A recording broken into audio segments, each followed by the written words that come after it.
We've had a great time here at GEHA Field at Arrowhead Stadium, the site of tomorrow night's first-round tilt between the Kansas City Chiefs and the Miami Dolphins at 8 p.m. Eastern on Peacock. And we have to thank our host for the day, the Kansas City Chiefs.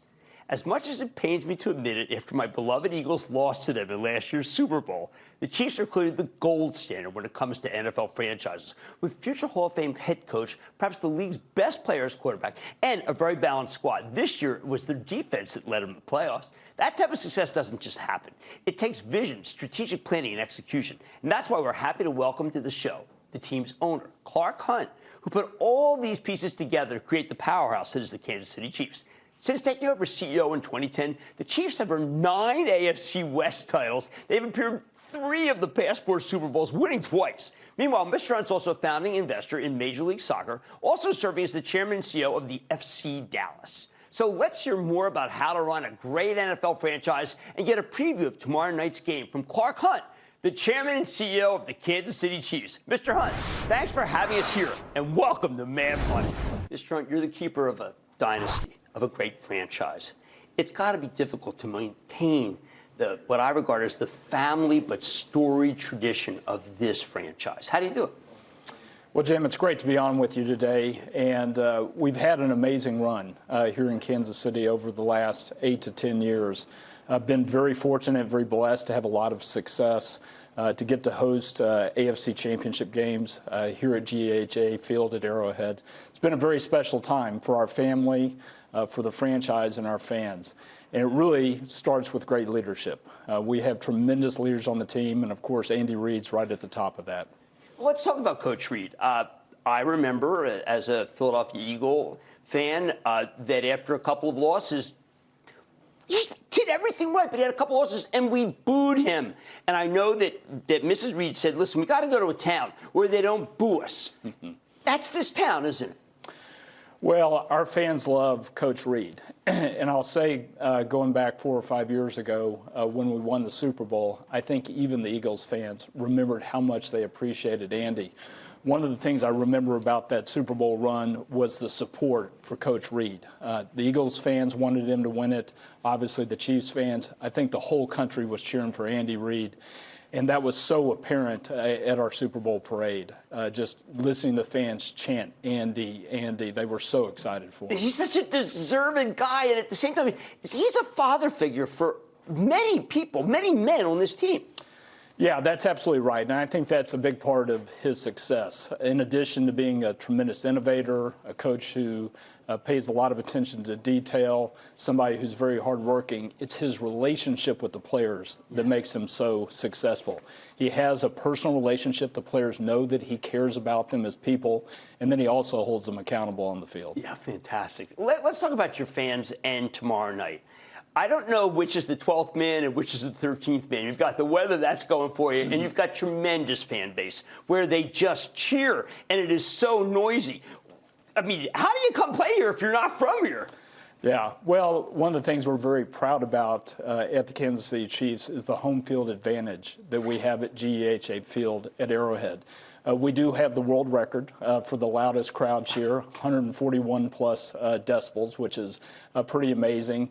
And I enjoy hearing opposing players talk about coming to Arrowhead. Many of them say it's one of their favorite experiences, but they also talk about how tough it was because our fans are so noisy. And I'm counting on them being loud tomorrow night. Well, someone said to me the other day, well, why don't they just play at Miami? Because it's warm down there. But that's not the purpose of a venue, is it? The venue is you earn the right to be here. Yeah, that's exactly right. We worked hard to get that number 3 seed, and we're glad to be hosting tomorrow night. Okay, so there's a new factor here. There's one of the most beloved people in our country who is friends or goes out with a terrific tight end. What do you make of the Taylor Swift phenomenon? What's it mean for the league? What's it mean for excitement? Well, first of all, we're so happy for Travis Kelce and Taylor and their relationship. Do you know her? I've had a chance to meet her at one of the many games that she's attended this year, and she's just as sweet as she can be. I also got to see her play here twice this past summer, and what an incredible performer. I mean, just one of the most amazing artists of our time. But it's been a very interesting, very fun year having the two of them dating, the attention that's been focused on the Chiefs. Our female audience has grown leaps and bounds. Isn't that amazing? Yeah. Think really about is. it. It's an unplanned phenomenon. You had nothing to do with it. It was just, it just happened. No, that's right. It was purely organic. When they were just starting off dating, there were a lot of people saying, "Oh, it's a marketing stunt." But no, it's very real. And as I said, the most important thing is we're happy for the two of them. All right, now you come to the stadium. Let's say, well, she's from nearby Philadelphia. You came here, and it was Philadelphia, and you wore an Eagles jersey. Would people hit you, or would they say thank you for supporting your team?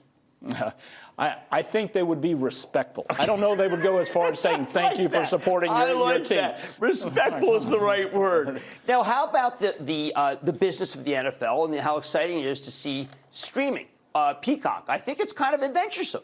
Yeah, it's really a great development. The NFL is going where our fans are going. Last year, when Amazon Prime began telecasting the Thursday night games, the Chiefs were the first team that got to be on Thursday night. It was a very big evening, and we had about 10 million fans who tuned in that evening.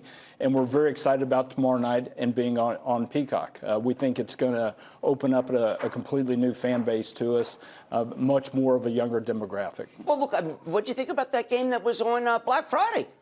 After Thanksgiving watch game, not much of a contest, but we like to watch football. Are we getting too much football, too many different days, or can you not get enough? Because it's still the thing that brings people together.